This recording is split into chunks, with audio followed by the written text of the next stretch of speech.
इस क्वेश्चन को सॉल्व करते हैं। ये आपके 13 पॉइंट नो 13 नहीं 12 पॉइंट फर्स्ट का क्वेश्चन नंबर 6 है। बहुत इंपॉर्टेंट क्वेश्चन अभी आया था एग्जाम में। सो इसको सॉल्व करके देखते हैं कैसे सॉल्व करना है। अगर ये एग्जाम में आ गया तो आपको कैसे सॉल्व करना पड़ेगा। देखिए लिखा क्या, दवा के एक कैप्सूल एक बेलन के आकार का है जिनके दोनों सिरों पर एक अर्धगोला लगा हुआ है। ये देखिए ये सिलेंड्रिकल है, यहाँ से यहाँ तक ये सिलेंड्रिकल हो गया और ये हेमिस्फीयर यहाँ से ऐड हुआ है। ठीक है, और पूरे कैप्सूल की जो लेंथ है वो 14 मिलीमीटर है और डायमीटर दिया है, ये डायमीटर है, टोटल डायमीटर है 15 नहीं 5 पॉइंट, और कुल जो उसका व्यास दिया है वो क्या है 5 मिलीमीटर। तो बताना है कि इस कैप्सूल का पृष्ठीय क्षेत्रफल क्या होगा, कुल पृष्ठीय क्षेत्रफल बताना है। तो चलिए इस क्वेश्चन को सॉल्व करते हैं। तो इसमें CSA निकालना है, पृष्ठीय क्षेत्रफल निकालना है। तो फाइंड करने के लिए आपको फार्मूला तो पता होना चाहिए, पहला काम क्या है फार्मूला ही है। तो इसमें क्या क्या दिया देख लो, सिलेंड्रल इसमें पहले क्या है सिलेंड्रिकल पार्ट दिया है यानी बेलन, तो बेलन का पृष्ठीय क्षेत्रफल, फार्मूला याद कर लेना, बेलन का पृष्ठीय क्षेत्रफल क्या होता है, ये होता है 2 पाई RH। ठीक है, यानी CSA ऑफ सिलेंडर। ठीक है, तो CSA ऑफ सिलेंडर क्या दिया है 2 पाई RH लगाना पड़ेगा, पहला फार्मूला यूज करना है। और दूसरा फार्मूला क्या यूज करना है, इसमें हेमिस्फेयर दिया है तो CSA ऑफ हेमिस्फेयर, दो फार्मूले लगेंगे। तो यहाँ क्या हो जाएगा CSA ऑफ हेमिस्फेयर का formula 2 pi R²।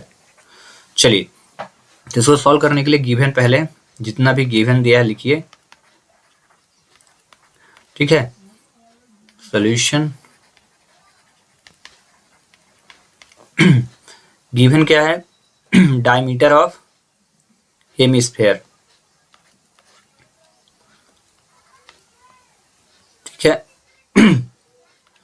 Diameter of hemisphere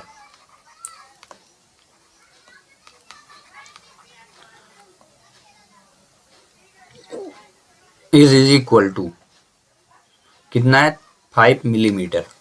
तो रेडियस क्या हो जाएगा 5.2 मिलीमीटर, क्योंकि रेडियस कन्वर्ट करने के लिए 2 का डिवाइड करना पड़ेगा।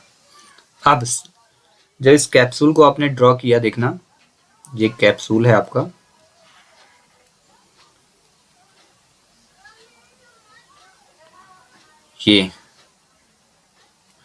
ये वाला जो एरिया है ये सिलेंडर है, सिलेंडर हो गया। तो और यहां से यहां तक जो है लेंथ, ये हेमिस्फेयर है ये। ठीक है, ये वाला बेलन है। टोटल हाइट क्या दी है ये देख लो, ये डायग्राम ड्रॉ हो चुका है। तो ये टोटल जो दिया है 14 मिलीमीटर है। अभी ये 5 था डायमीटर, तो रेडियस कितना हो जाएगा 5/2, और यहाँ पे भी कितना हो जाएगा 5.2 मिलीमीटर। ठीक है, तो 5.2 दो बार आया तो दो काट दीजिए तो कितना बचेगा 5 मतलब इधर और इधर दोनों पार्ट में, यहाँ और यहाँ पे जब कट जाएगा तो कितना कटेगा 5 कट जाएगा, तो बचेगा कितना 14 - 5 यानी 9 मिलीमीटर सिलेंडर की क्या है बेलन की हाइट है। यहाँ 9 मिलीमीटर लिखना पड़ेगा, ये हाइट हो गई। तो अब यहाँ पे और एक चीज, ये जो डायग्राम पूरा बना हुआ है सेम बेसिस पे है, यानी यहाँ से यहाँ तक लेंथ चाहे वो बेलन की हो या अर्धगोले की सेम है। ठीक है, तो रेडियस भी सेम होगी, तो लिखेंगे रेडियस ऑफ सिलेंडर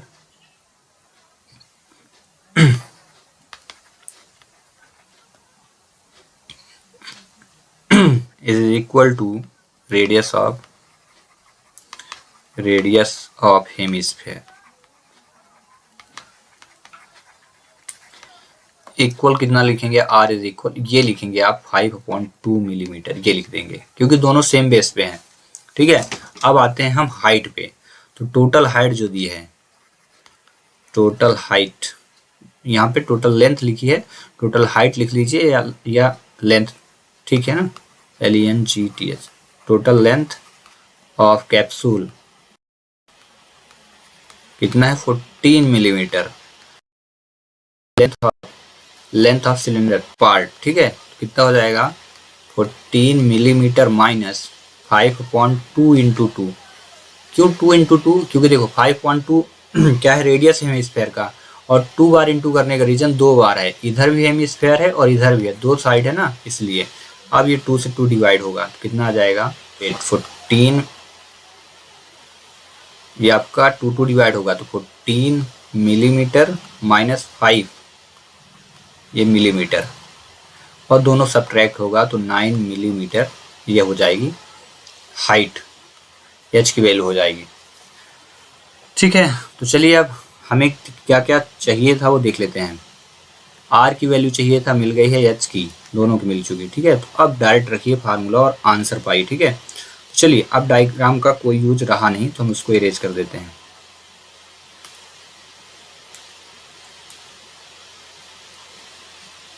आपको इरेज नहीं करना है ना, मिटा देना है, आपको कहा जाए कि आपको बनाना पड़ेगा क्वेश्चन पे, ठीक है।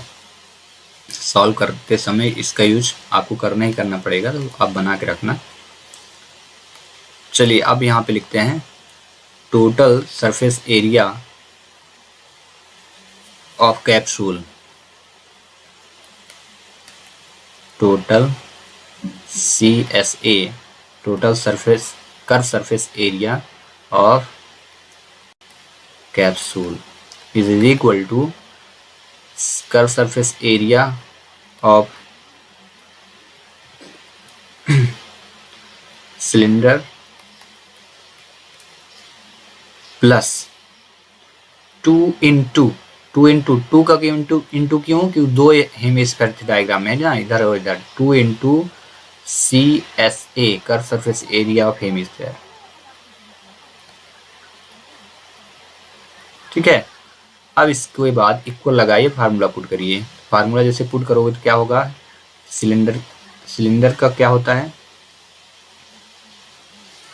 चलिए अब अगले स्टेप में सही वैल्यू रखना है। तो 2 इंटू पाई की वैल्यू 22/7 इंटू आर की वैल्यू कितनी हो जाएगी, ये 5.2, ठीक है, और इंटू एच की वैल्यू कितनी हो जाएगी, तो एच आपके पास 9 दिया है तो 9 रख दीजिए, प्लस 2 2 जा 4 हो गया, इंटू पाई की वैल्यू 22/7 और आर की वैल्यू 5.2 का होल स्क्वायर। देन अगले स्टेप में क्या करना है, जो भी वैल्यू डिवाइड हो डिवाइड करिए, जो बचे उनका इंटू, 22 बच गया, 5 बच गया और 9 बच गया, डिवाइड पे 7 रखिए, प्लस यहाँ पे 4 इंटू 22/7 इंटू 5 का इंटू 2 टाइम 25 और 2 का भी स्क्वायर तो 4 से 4 डिवाइड हो चुका है। देन इनका आपस में इंटू करिए तो 22 पंचे 110 और 11 99 यानी 990/7 प्लस अब ये 25 दूनी 50, 11 इंटू कितना हो जाएगा 11 25 55 यानी 550/7 आ गया, ठीक है। अब दोनों में डेनोमिनेटर देख लो सेम है, दोनों का डेनोमिनेटर देखो, यानी दोनों के हर एक जैसे है ना, जब हर समान होते हैं तो अंश आपस में जुड़ जाते हैं, तो इनको जोड़िए, यानी 990 प्लस 550 अपॉन क्या होगा 7, ठीक है। अगले स्टेप में आप क्या करोगे अगले स्टेप दोनों को ऐड करिए तो कितना आ जाएगा 154/7 7 से डिवाइड करिए 7 दूनी 14 7 दूनी 14 0। अब यूनिट देख लो क्या दिया है मिलीमीटर में, तो लास्ट में आपको लिखना है मिलीमीटर स्क्वायर, और इस प्रकार ये क्वेश्चन हो जाएगा सॉल्व, ठीक है। बहुत इंपॉर्टेंट क्वेश्चन है, इनके फार्मूले पहले आप याद कर लो, क्योंकि कभी कभी क्या होता है एग्जाम में फार्मूले पूछ लेता है, तो फार्मूले बनेंगे तो क्वेश्चन बनेगा, और फार्मूले और क्वेश्चन दोनों बनेंगे तो आपसे पेपर बनेगा, ठीक है।